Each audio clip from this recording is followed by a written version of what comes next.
देवपुरा के इस छोटे से कस्बे में अर्जुन और उसकी मां की दुनिया इसी ठेले के इर्द गिर्द घूमती थी। चाय की भाप, पकोड़ों की खुशबू और बारिश, इन तीनों का मेल ही उनके घर का सहारा था। अम्मा, तेल ठीक से गर्म हो गया है। बस पानी बरसना शुरू हो जाए फिर देखना, आज पूरा बस स्टैंड यहीं उमड़ पड़ेगा। तेरी आंखों में तो बारिश आते ही चमक आ जाती है अर्जुन। जैसे बादल नहीं, सीधे लक्ष्मी उतरने वाली हो। हमारे लिए है भी तो वही अम्मा। धूप में लोग पानी पीकर निकल जाते हैं, बारिश में चाय पकोड़े के बिना किसी का मन नहीं भरता। हाँ बेटा, पर हर बरसात कमाई नहीं लाती। कभी छत टपकती है, कभी लकड़ी गीली, कभी उधार बढ़ जाता है। इस बार मैंने सब देख लिया है। छत भी बांधी, कोयला भी बचाकर रखा और अदरक भी ज्यादा मंगवाई है। अर्जुन जवान था, मगर उसकी बातों में उम्र से ज्यादा जिम्मेदारी थी। पिता के जाने के बाद उसने स्कूल से ज्यादा जिंदगी की गिनती सीखी थी। तेरे बापू होते ना, तो तुझे यूं हर पैसे का हिसाब करते देख खुश भी होते और दुखी भी। बापू होते तो आपको इतना काम ही नहीं करना पड़ता। आप बस चाय छानती, बाकी सब मैं और वो संभाल लेते। चल पुरानी बातों में मत जा। पहले मिर्ची वाले पकोड़ों का घोल थोड़ा गाढ़ा कर। अम्मा देखा, मैंने कहा था ना, बारिश हमारे लिए मेहमान नहीं रोजी लेकर आती है।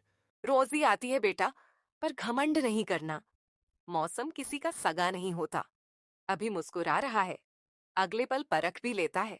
मैं घमंड नहीं कर रहा अम्मा, बस अच्छा लगता है जब लगता है कि आज घर में चिंता कम जाएगी। मुझे भी अच्छा लगता है, बस तेरे चेहरे की उम्मीद टूटती नहीं देख सकती। हम्म ये बरसात अब थमने वाली नहीं लगती।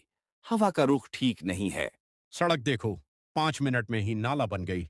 मेरी रिक्शा तो उधर ही फंस जाएगी। अस्पताल की तरफ वाली गली में पानी भरता है।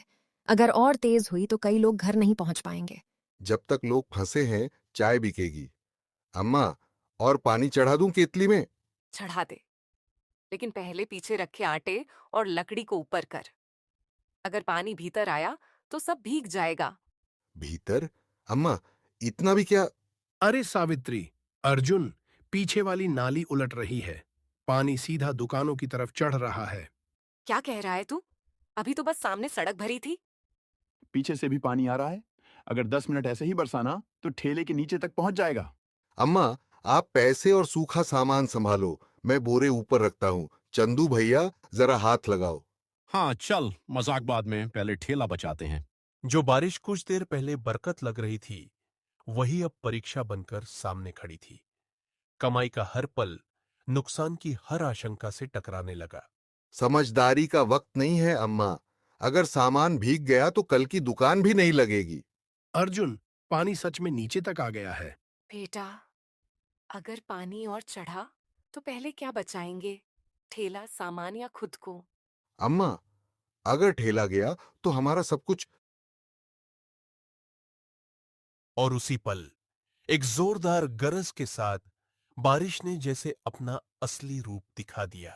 गरजती बारिश, डगमगाता ठेला और डूबती कमाई के बीच अर्जुन के सामने अब सिर्फ पानी का नहीं, इंसानियत का भी इम्तिहान खड़ा था।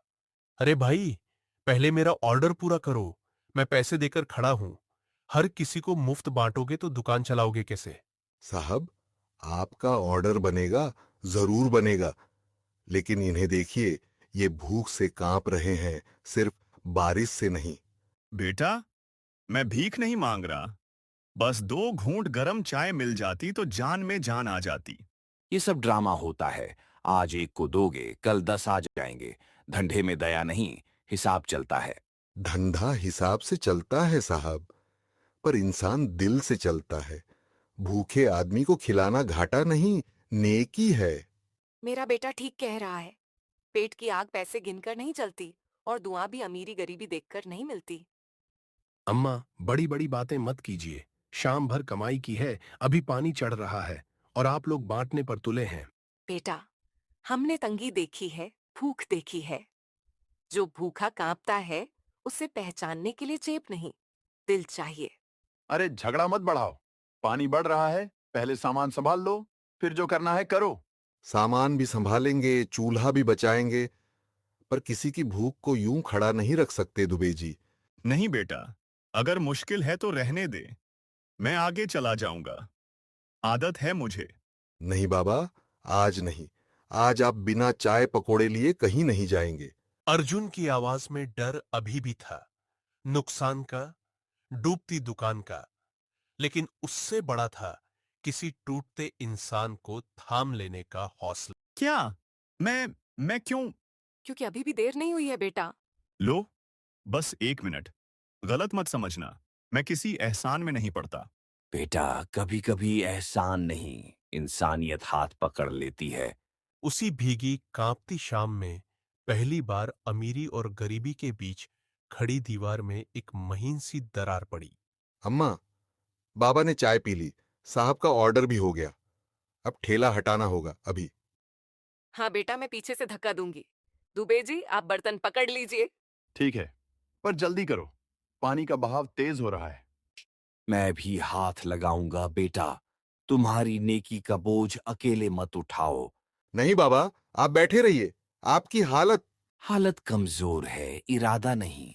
जिसने मुझे बैठाया उसे डूबते नहीं देख सकता। हटो। एक तरफ पहिया कीचड़ में फंसा है, ऐसे नहीं निकलेगा। मैं उठाता हूं इस तरफ से। साहब आप। ज्यादा मत सोचो, बस धक्का दो, वरना सब बह जाएगा। अगले ही पल सबके हाथ एक ही ठेले पर थे, जिसे कुछ देर पहले हर कोई अपने अपने हिसाब से देख रहा था। अब वही सबकी साझी जिम्मेदारी बन गया था। 1 2 3 जोर लगाइए। हे राम, बस निकल जाए। चल बेटा, दया का हाथ कभी खाली नहीं जाता। तभी एक जोरदार हवा के झोंके के साथ सभी ने जोर लगाया और ठेला पानी से बाहर निकाल सभी खुश थे। सभी की मेहनत रंग लाई, सभी अपने अपने घर चले गए। सीख अच्छा करने वाले के साथ कभी बुरा नहीं होता। अगर आपको हमारी यह कहानी पसंद आई हो तो वीडियो को लाइक करें, कमेंट करके बताएं कि आपको सबसे अच्छी सीख क्या लगी। और ऐसे ही दिल छू लेने वाली मजेदार और प्रेरणादायक कार्टून स्टोरीज देखने के लिए हमारे चैनल को सब्सक्राइब करना बिल्कुल ना भूलें। बेल आइकॉन भी जरूर दबा दें